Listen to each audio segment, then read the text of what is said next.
Hey guys, mga bossing, nandito tayo sa Sports Tech. Ayan o. So, papalagay tayo ng ilaw. Kasi ang ilaw ni light ay napakahina. Ito light natin. Ayan. Sobrang hina. Ang ikakabit na ilaw ay ito ginagawa ng paraan pala. Kasi maliit to kaysa sa 150. So maikli. Ayan o, maikli. So ginawa ng paraan para mailagay dito.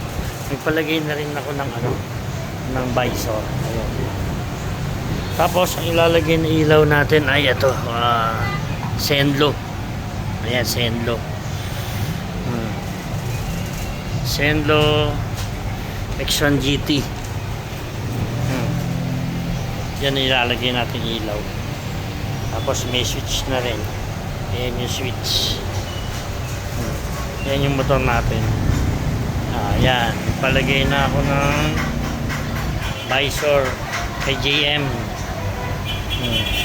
3,000. Tapos yung ilaw is 2,000 plus labor tayo dito kay Sportech. Ayan si Super Kulot, yan ang gumagawa dito. Sikat na to. Lahat ng vlogger ito na ang kilala. Siya na po malapit na maging may-ari nito, itong Sportech na to. Total yung may-ari laging wala. Sinik Mondragon laging wala. Laging busy.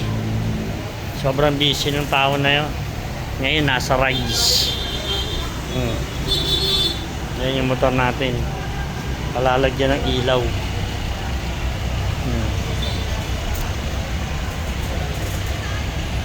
Kasi mahina ang headlight ng stock.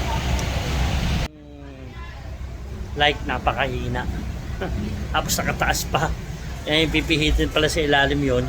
May tornilyo, may screw para bumaba siya. O yung makakukuha ng ganitong motor. Napakahina. Ang unang i-upgrade nyo, ilaw, MDL. Ayan. Para gumanda. Meto. Like naman, like 150. Dito talagang gawaan ng mga like, mga Kimco. Ayan. Ayan, motorcycle. Ayan si Kulot. Ayan. So mamaya, tatry natin. Total padilim na. Oras po natin ay anong oras na? O alas 5. Dito tayo. Mamaya tatry natin pag gumabi kung okay yung ilaw. Nagawa niya ng paraan. Ayun, nagdaglagan na. Galit. Masama loob. Nahihirapan daw siya. Masama loob. Nilagyan na sa katerbang washer yan dun eh.